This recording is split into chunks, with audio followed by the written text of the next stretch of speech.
Chili here with Sirius Talis Moon, and this Saturday I am reading about the 67 War, and I'm trying to combine the gnosis of the 67 War and the 73 War. Venus, day Saturn hour Venus in 16 degrees Leo, Sun in Cancer. I want to show you something now. My camera is not that good. The book is from Moshe Dayan, which I talked about his chart in an earlier episode. And this is the battles on Jerusalem during the 67 War. So this little sign you see here is the arrow is the IDF. The line here is what's supposed to be the enemy. Now, Jerusalem looks like the tunnels in Gaza but above ground. And it doesn't mean that there weren't tunnels. And what we see here, so we see enemy forces, namely not IDF, Rockefeller Museum. I'm going to show you that picture again. This is the holy site for probably not the same type of Islam that's in Palestine, but but it's caused a lot of trouble. But this is the Wailing Wall,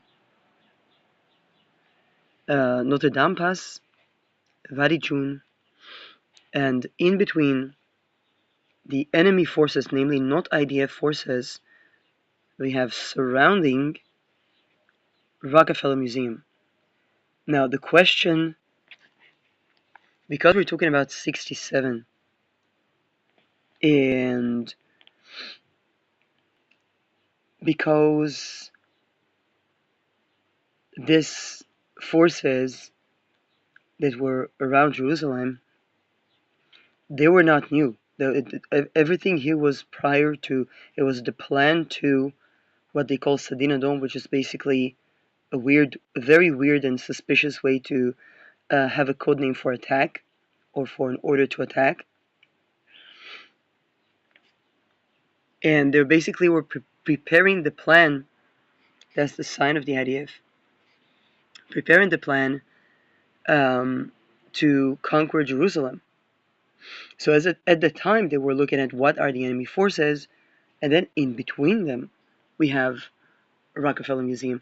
That prompts for me the question, when was Rockefeller Museum founded in that area in Jerusalem amongst absolutely not the IDF? Now, another thing that we need to take into consideration is that the Jews, the Orthodox Jews that lived there, they complained about the occupying forces that they were eating pig or whatnot because they were secular, because the IDF was secular, and there is a tradition of calling the Orthodox Jews that stayed in Israel, that remained in Israel, that lived in Palestine, a fifth legion, because they wanted a kind of Jewish equivalent of Sharia state.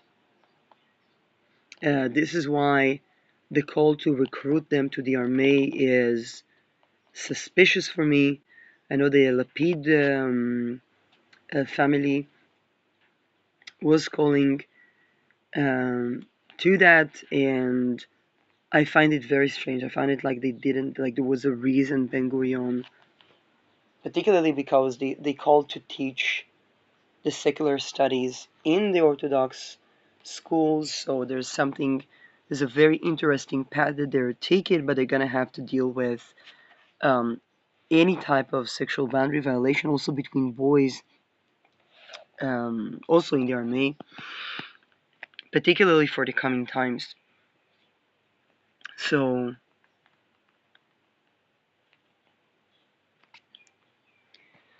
Rockefeller Museum, 1111.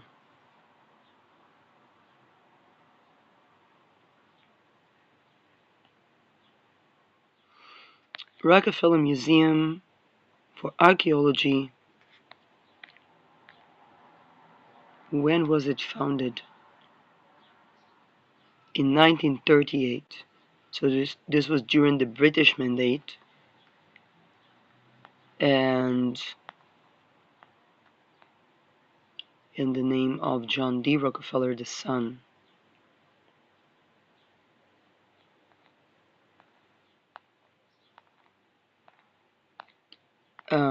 Which prompts the question,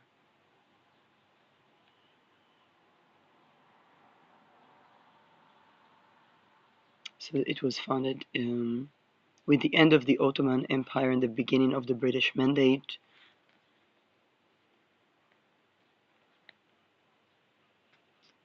And the British saw themselves as the continuers of the Crusaders and the Israelites. Now there's this combination of what they call the Israelites and the Crusaders is very interesting.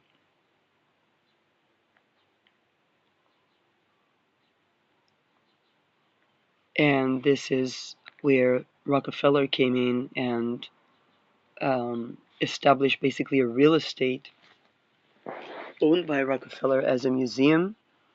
I don't know what is the tax relations to museums, because for religious institutions there is it's a highway for tax evasion. And by the way, I'm not sure that they wouldn't change the legislation regarding that. Um,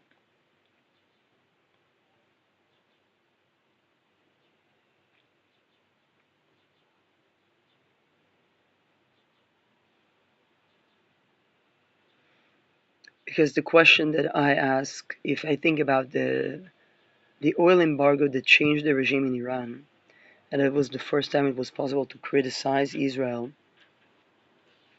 the completely safety of the Rockefeller Museum in between these enemy forces um, is something that every IDF soldier should be paying close attention to. Um, and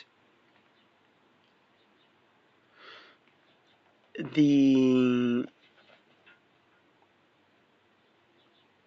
the fact that the 67 war, basically the assessment that there could be attack on Israel, and that was the line that Moshe Dayan was promoting vehemently, and he wanted to basically be the first to attack before anybody attacked and present it as a response. Um, a lot of it would have been basically what he saw was that Egypt was making a peace agreement with Jordan, and then Jordan was making a peace agreement with, and then Egypt was making a peace agreement with Syria, and he saw that basically everybody's in a peace agreement, but what about um, and then he was hearing the yes, it was basically um, those that remember Natzer Mechake Rabin, basically hearing the the call of Egypt to remove what was seen as the aggression of 1948. Yeah, basically the taking over the Sinai Peninsula, which is another interesting graph that today would have been fought completely differently, or not completely differently. Um, for example, why did we not forest Sinai? Why did we? Is the sand so grainy that we couldn't, or um,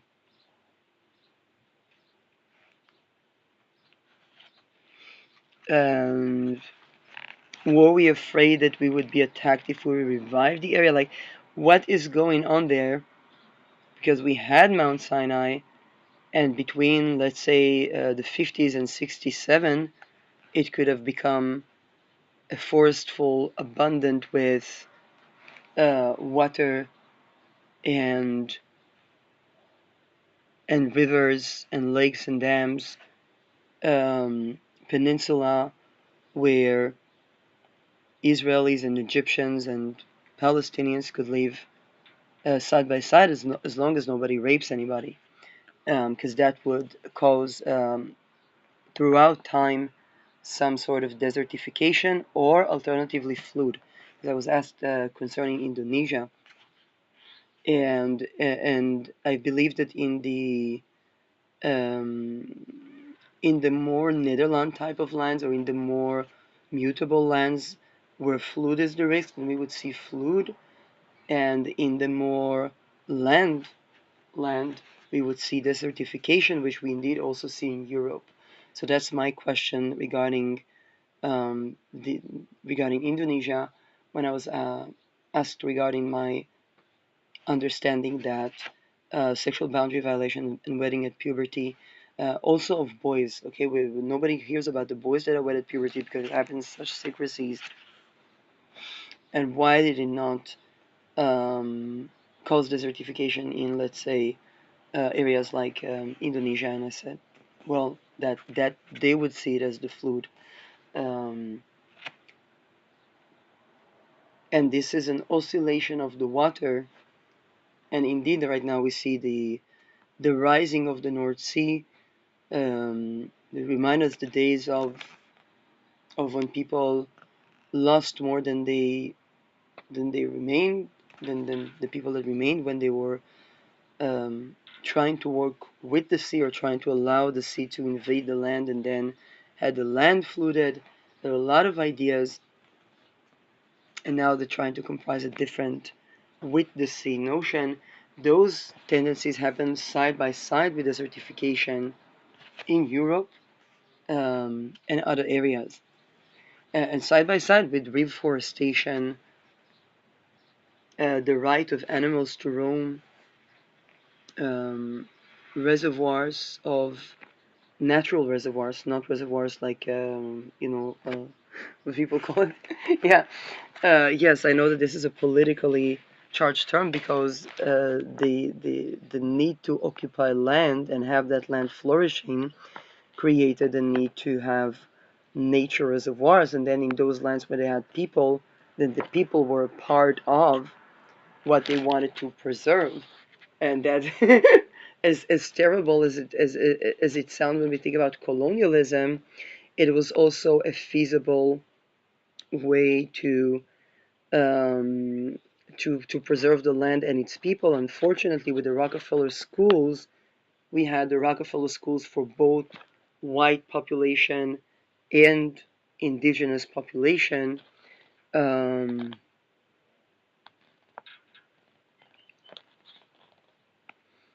and this is and it caused mortality. It's just we call it heart attack or heart rate mortality in the West,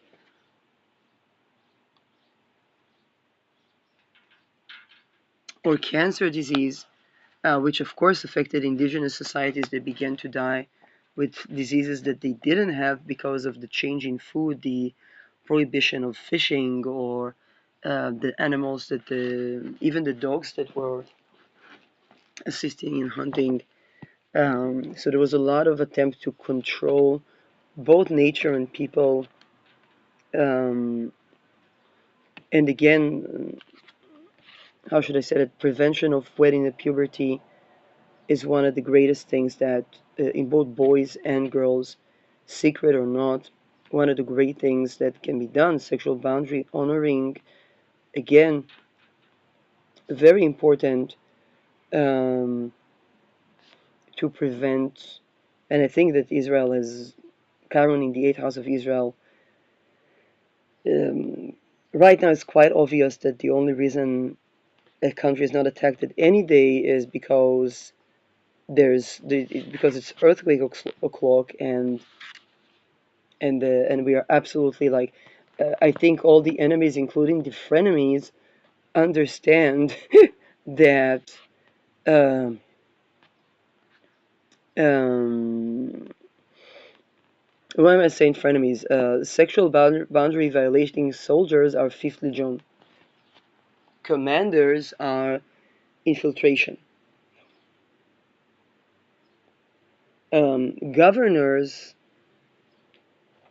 are treason. And the fact that the lore of leadership, whether it's imperial or kingdom or whatnot, or even intelligence, had to do with having harems as both men and women, saying as a woman that refused to have a harem, is not gonna mention the connotations, but um, it's kind of like it's a tautology. And the reason I refused to have a harem was because the alignment of what we call the 6-9, the microcosmic orbit, is only good with one white tantra. Okay, this is associated with Sirius and the bigger sun. It's only good with white tantra, and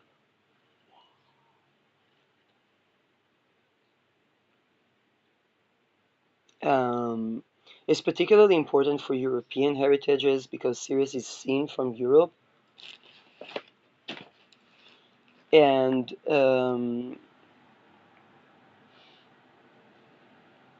the violation of that is the reason that Egypt lost its kingdom. So the pyramid gave that gnosis, and then they had to liberate the slaves, and it basically lost the legacy, the first sons. Um, Now I know that there were families that were sacrificing the first son, or um, all of these things that are they may have seen reasonable in sacrifice-based offering to gods, but the way I see things is that the microcosmic orbit and white tantra, um, white tantra meaning that we think in terms of the cosmos rather than, let's say, red tantra is what our desires, black tantra is like I think occult magic that is malefic, and white tantra is the connection to that abundance. The risk that I see with red tantra is that I believe white tantra should be practiced first, and from that the derivative is our own desires, not because of an ego or ego dissolution issues, but because a lot of what our desires are need clarifies when we do the white tantra practice, or when we even think about the cosmos, not because we don't think about ourselves, but because we understand that we are derivative of that.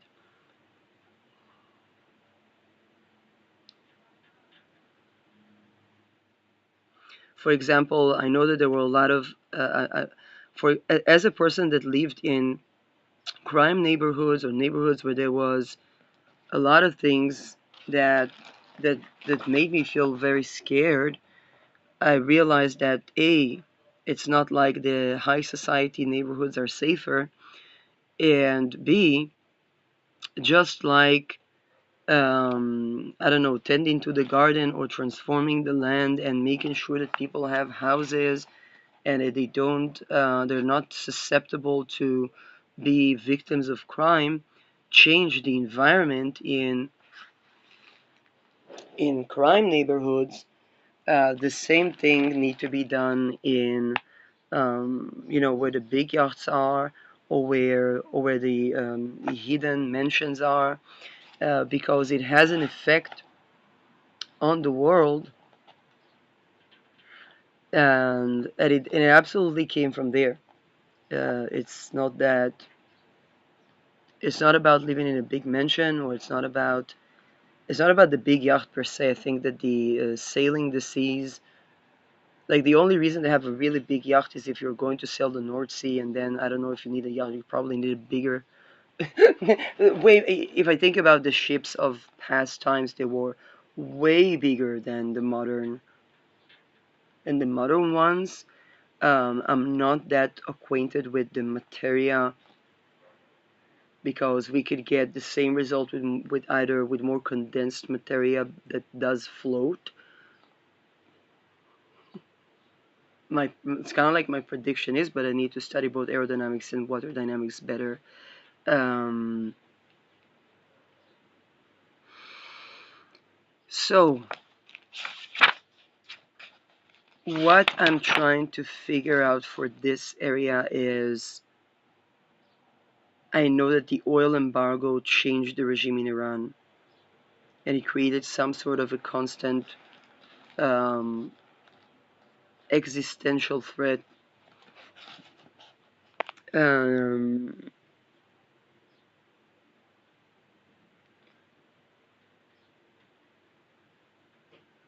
and I know that they're waiting for the big earthquake, and none of our structures, not the new, not the old ones, is designed to withstand the big earthquake.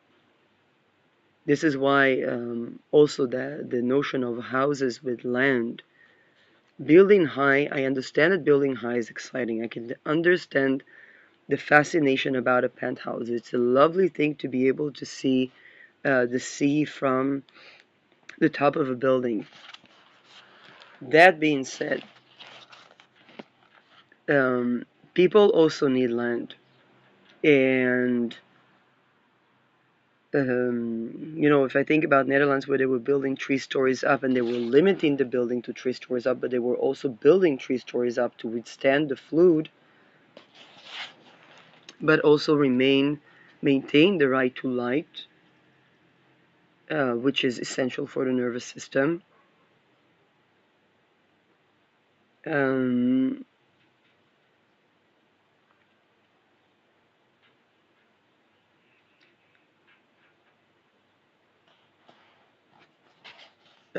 yes, I'm not saying that. And also above the 7th floor, it's very difficult to reach in terms of safeguarding in the case of fire, or so those structures, while they're very beautiful and they can have a lot of uh, you know big apartments, or but they're not particularly safe, and they're not sustaining earthquakes. So my belief is that everybody's waiting for the big quake, because the it's a form of depopulation that they can see as organic. Um, Now, 67 was also the time where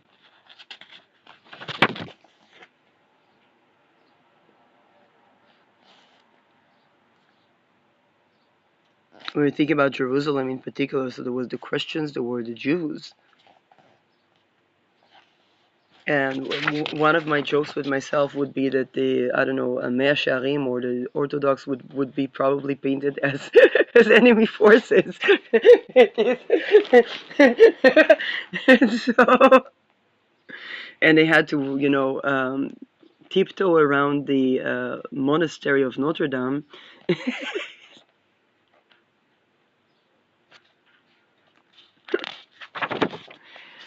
Those now,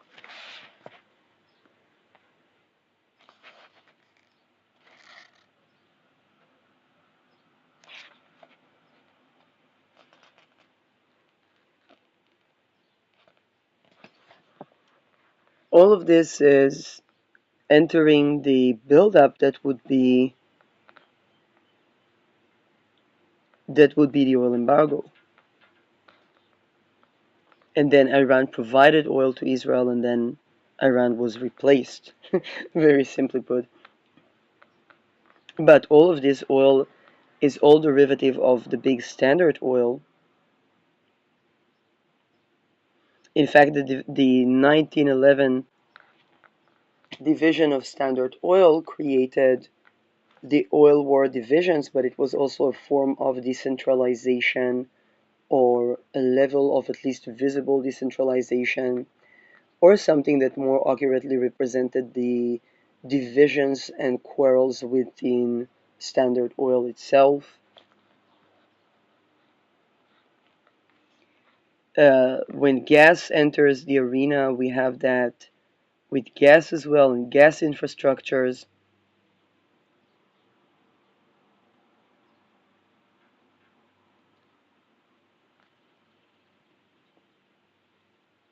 And the fact that Israel won in 67 against all of these forces was definitely having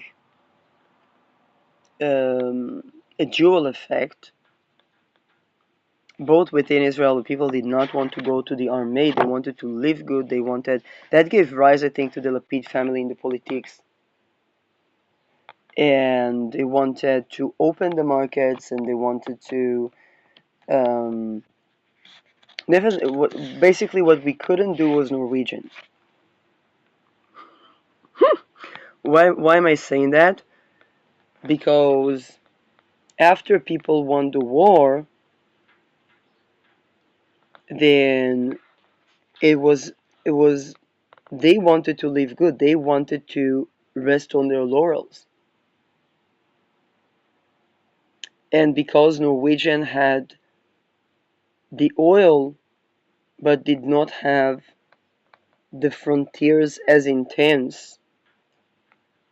And why am I saying as intense? Because it's not like Norwegian doesn't have, but there is.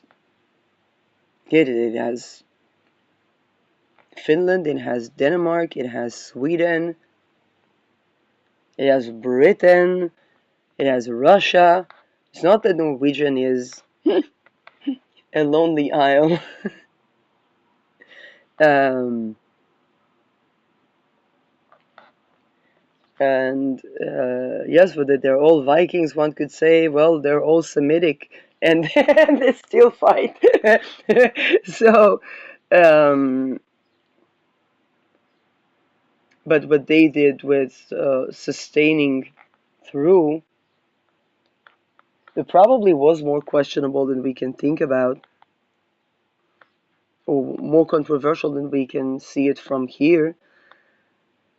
Uh, when a country wins over land, people want to actually celebrate. They don't want to send their children to the army. They want to believe that they have established something, and the winning on three frontiers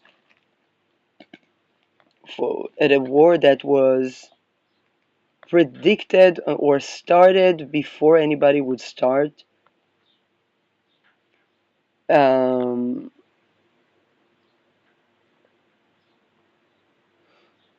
Here again, with the Egyptian leaders saying that they want to remove the aggression of 47, namely that they want to remove the state of Israel, and know that there wouldn't be a Palestinian land if the Egyptians would do it.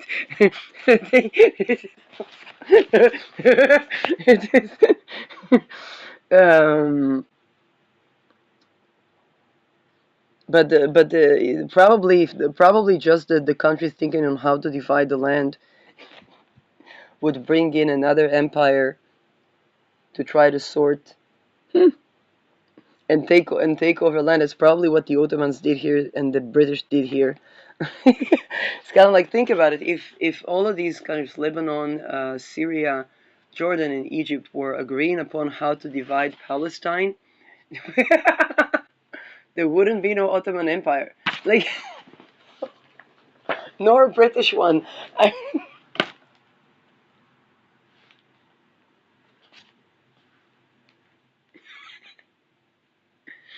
Now, of course, Palestine is probably not blind to this. Very likely, it did not accept did not mutually declare independence with Israel because it knew it would have to do the same thing that Israel does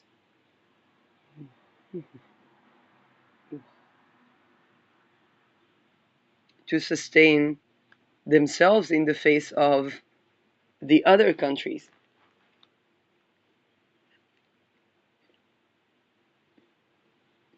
That's just,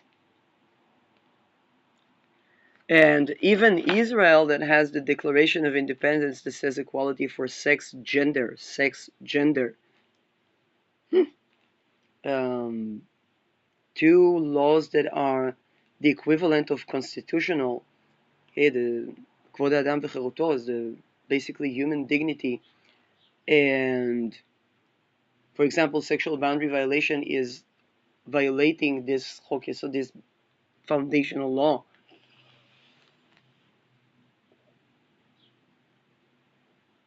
And the other one, which is the freedom of vocation, chofesh haisuk, which basically means that we cannot force a person to work at a job. It's basically anti-concentration camp, but it's also the notion that we cannot decide for a person what would be their vocation. Sexual boundary violation harms both these laws.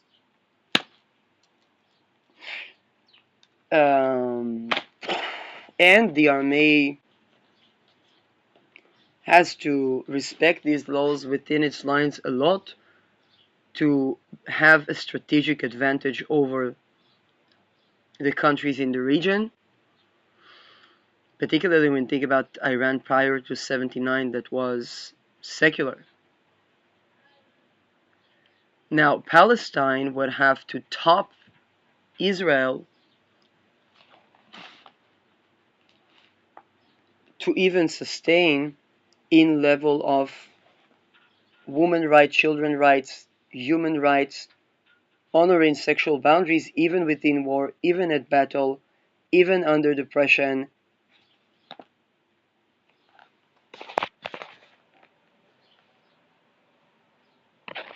This is why John D. Rockefeller could fight literal windmills. Why? Because windmills bring us free energy. If free energy is used, free energy cannot be used to enslave people.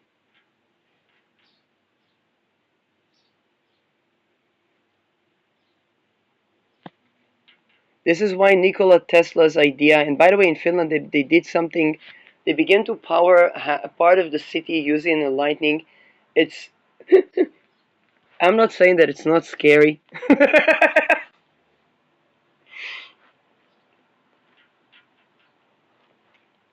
um, but free energy is not here to um,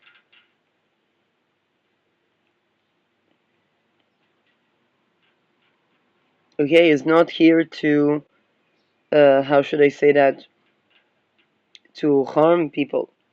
Like it is,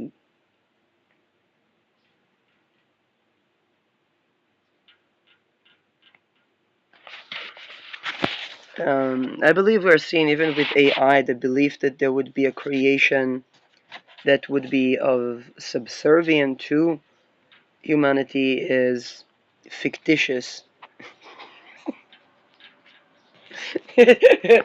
and and the same logos goes for children, people, women, the feminine or lower ranks. With particularly when we think about the army, if I would be sitting, taking the train and hearing two soldiers speak, and one of them begins to count how much they can get for the gun that they're holding, and that was and the fact that that could probably be the first installment on a house, and that could probably be their only way to get a first installment on a house is troublesome.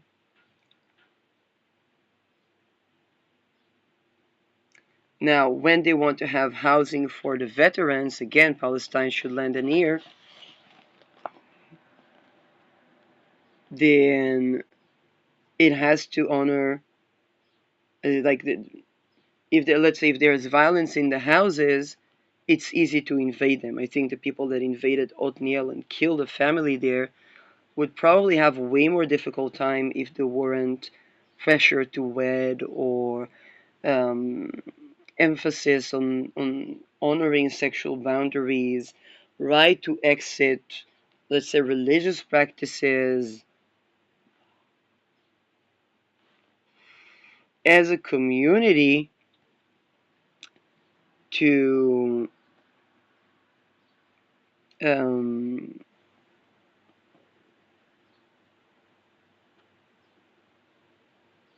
then, because what happens on a frequency level, a child that is abused or somebody that went through some sort of rite of passage that was violating them, they're consciously and unconsciously always want to end that suffering. They want to, some of them don't even know that they want to live.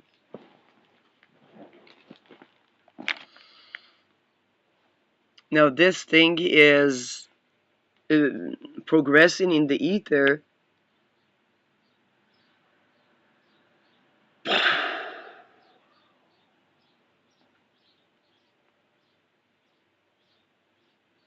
Now, it doesn't mean that now, is it true per house?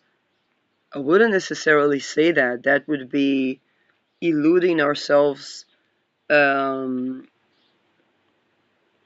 But is it true per city, per village, per neighborhood? And the fact that those things affect children also in families that take good care of children. Um,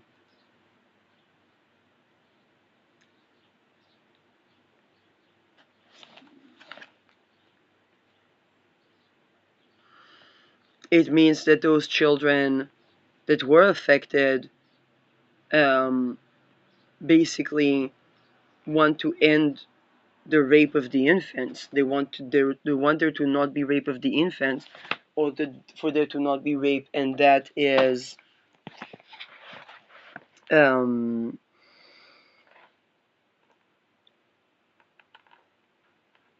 extremely extremely troublesome.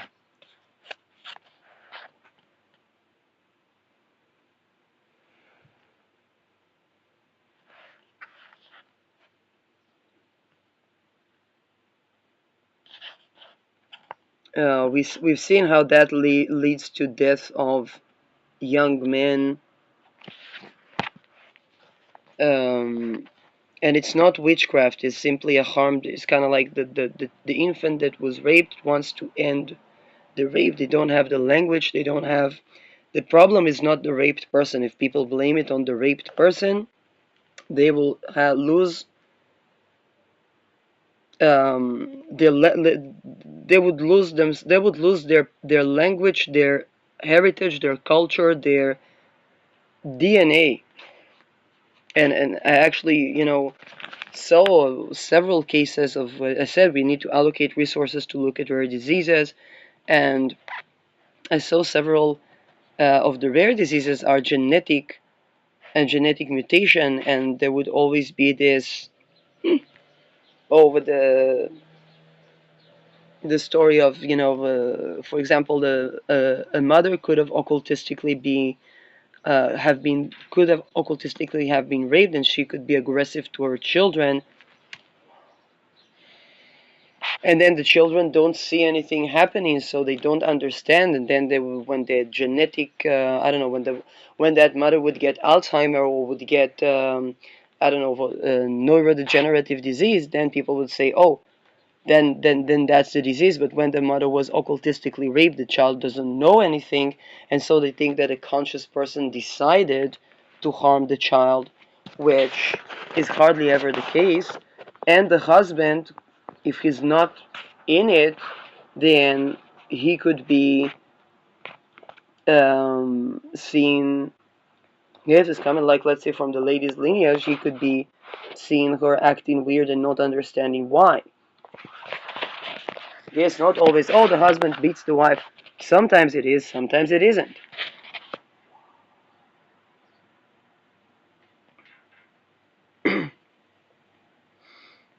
um,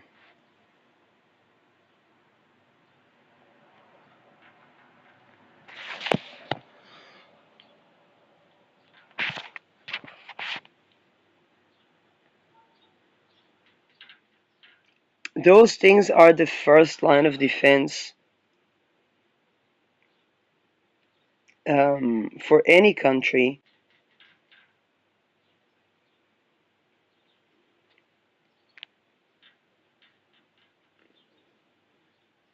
And this is also the awareness that even when we think about, oh, something has to be profitable, well, the most profitable land, okay, is the natural reservoir.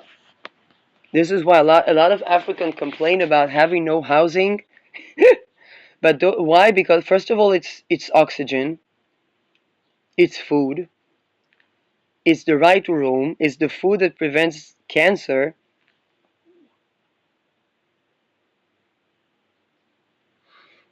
And then when the houses are ecosystemic and the plains are ecosystemic,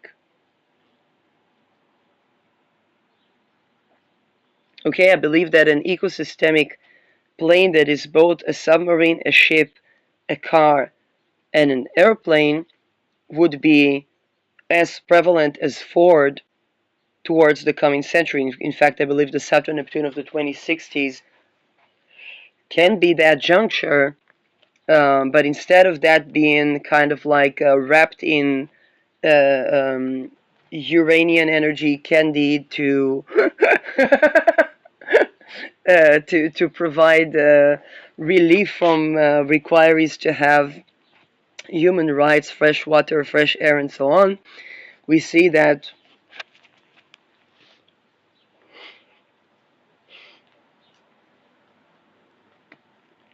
and on a really important level, what the people eat, what the people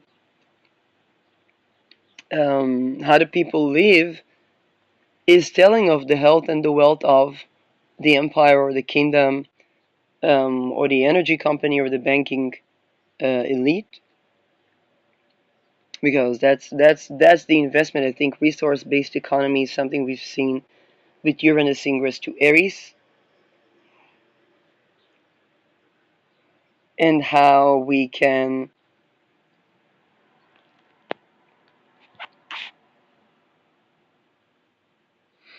and the self-sustaining land requires way less effort than we would imagine.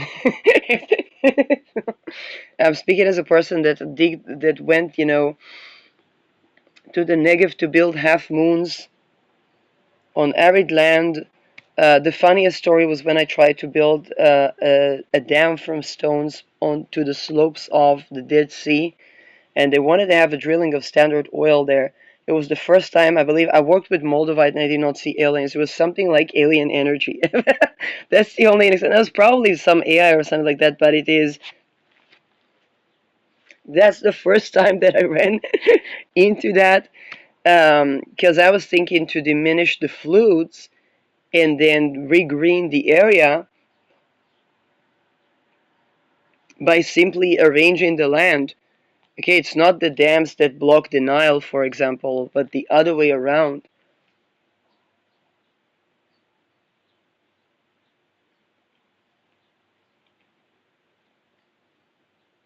Um, Now, as long as there is any sort of ritual abuse, I cannot do forestation, because if those trees are not for having children hanged on them or tortured in them or whatnot, then we have desertification.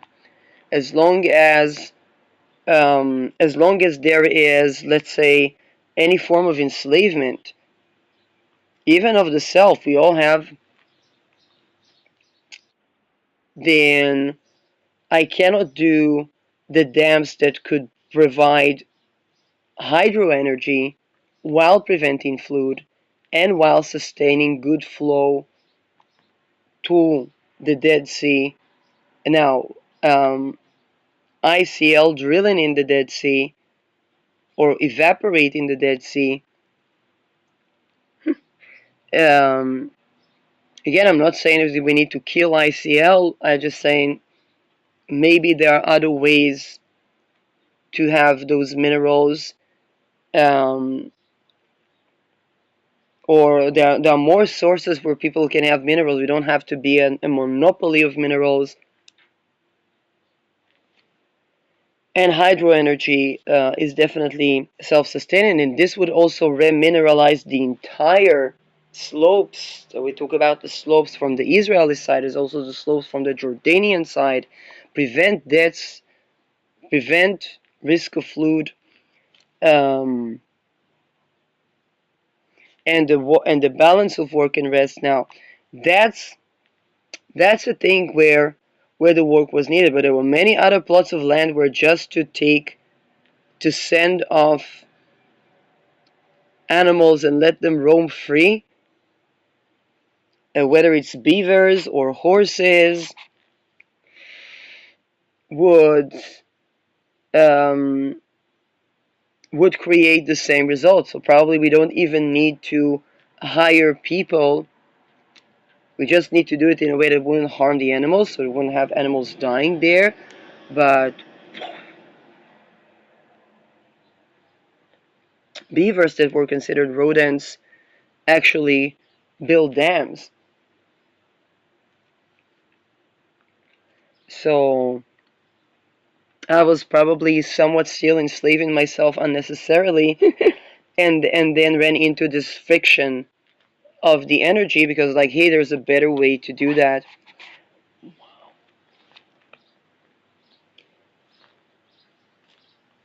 But this means that for us, for humanity, we really don't need to work as nearly as hard as we think that we do.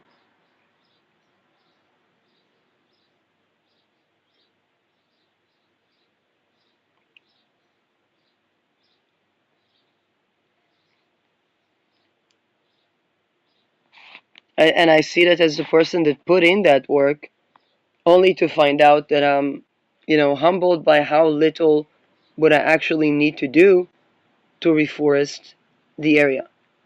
It's just I was putting in the time and the dedication, only to find out that I didn't need to work that hard to begin with.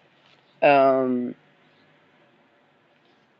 but they cannot be ritual abuse. They cannot be rape. They cannot be all these things culturally need to resolve themselves because the land takes care of itself.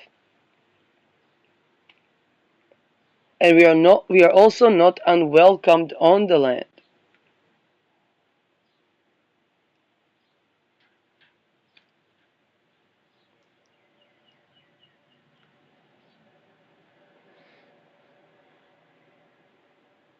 But when we enslave ourselves, we are going to be receiving all kinds of signals and signs and omens that tell us that, hey, we're working too hard. Most of the times we think we're not doing enough. We're probably not working efficiently or not working with, let's say, nature. What would be the equivalent in the North Sea? I don't know. I would need to meditate on that. Um, but just the fact that we haven't reforested Mount Sinai, we are in 2026 dealing with the same question that we dealt in 1948, and Palestine would have dealt with had it declared independence together with Israel.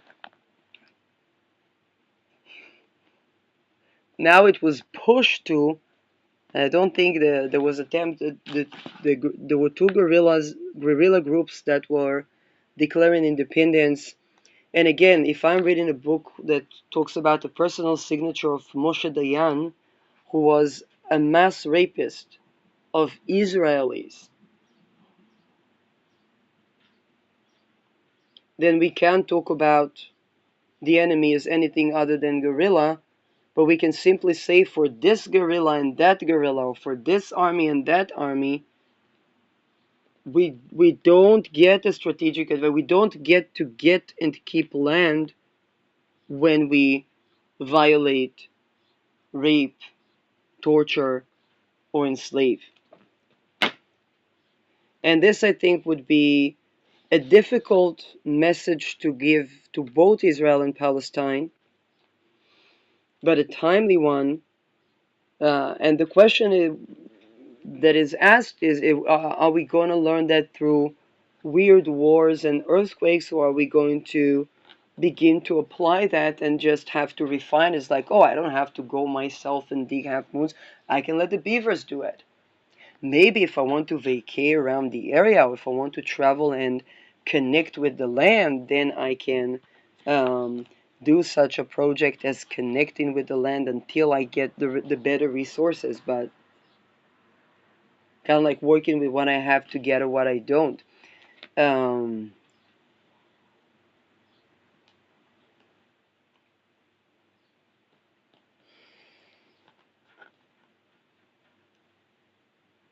but this is but when will the project actually, and this is something for entrepreneurs, because for entrepreneurs I talked about the glass ceiling on investment platforms and unusual predicting, whether it's AI, science, technology, or even astrology, human design, and how those innovations couldn't take off because of what the money of how the money is moneying, and the fact that the money was moneying in that way was to enslave the people. We have to remove self-enslavement to self-decolonize, and then we can think differently, and we can say, oh, wait a second. Let's say in Israel they're building on agrotech, so to tell the freedom, the right to roam and rewilding to an Israeli society sounds weird, but how I marketed that was, hey, we think about the model of Japan, and we think about the ancient and the modern, just like we maintain the Wailing Wall and the tech industry, then having both um, does not contradict one another, and we can later begin to add the is another one of my patents, that is the big, bring in the big trains here, the big trains, not the Holocaust trains, the slow trains with the open windows that are wide enough and we don't have to complain about the men's spread and um, and the entire area was built with the idea of Netherlands slash Switzerland. So I'm not far off the map, let's say. Um, but again, for that to happen, we need to have a culture that honors life. Can't be a rapey culture. Can't be. Now, the thing about pedophilia culture, there is a reason we can't. Like, there's a reason it's not. Like, there's a reason that, how should I, if sleeping with children causes harm, just like if I go with nature and a plant is toxic, okay? And I eat from that plant and I feel bad. I'm not gonna go eat from that plant again. There's a reason we're not supposed to be feeling good about basically violating children. Also, the body of a child is not supposed to carry a child just yet.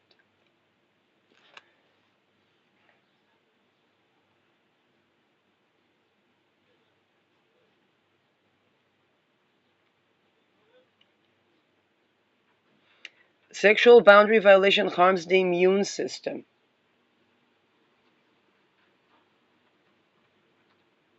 and it creates inflammation, so it creates either lethargy or excessive violence.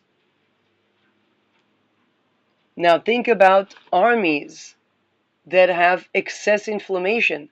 Basically, their Mars is either too aggressive and then they are like war criminals, or lethargic.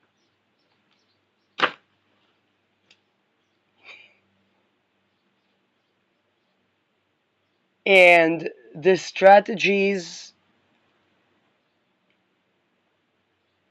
for example, if I think about 67 and 73, we conquered big land, we didn't do anything. And by the way, the instructions that if people read the Moshe Dayan, this is where I'm going to need people that are, I'm sorry, from enemy countries, because to hear the truth, I also need to listen to the people that are on the other side of the fence.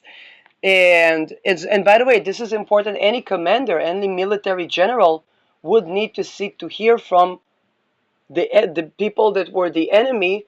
What was the truth?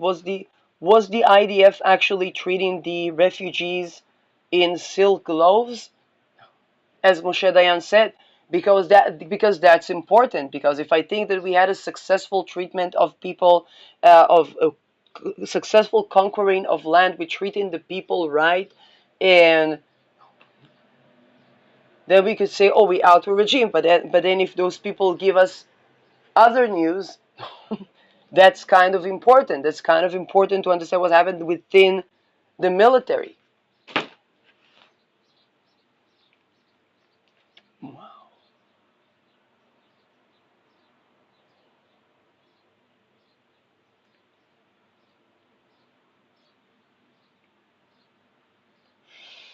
Um,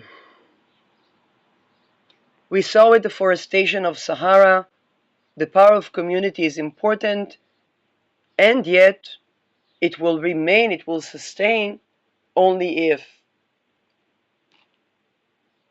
um, now when it comes to fluid, we're talking about the ebb and flow of the water bodies. One thing I think about is maritime law, the registered and unregistered.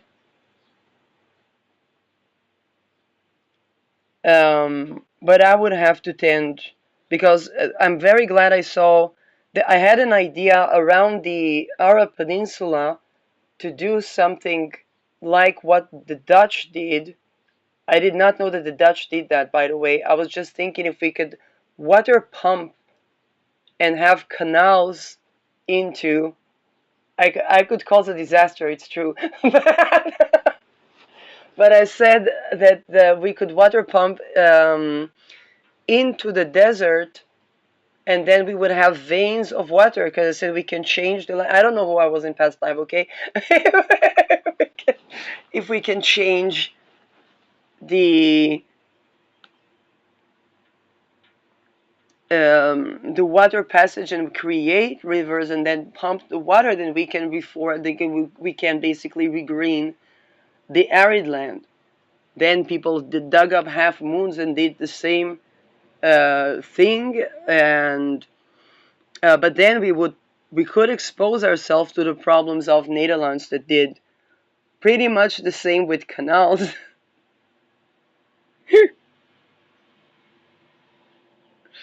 um, in which, although the Mediterranean is not the North Sea, but that's something that might be looked at. Um, Another thing is, of course, instead of building the artificial mountains as islands, we can build Netherlands as a mountain. Now, there is a lot of excess sand in, I think it is in Qatar. It's dunes of sand upon dunes of sand. But if we build a mountain of and build a mountain on the land that already is, that could probably now, would we need to block the canals is another question, because these are roads within Europe. Um, of course, it's also a cultural and emotional thing. Like for me, to think about Netherlands with a blocked canal is like it's like a blocked artery. um,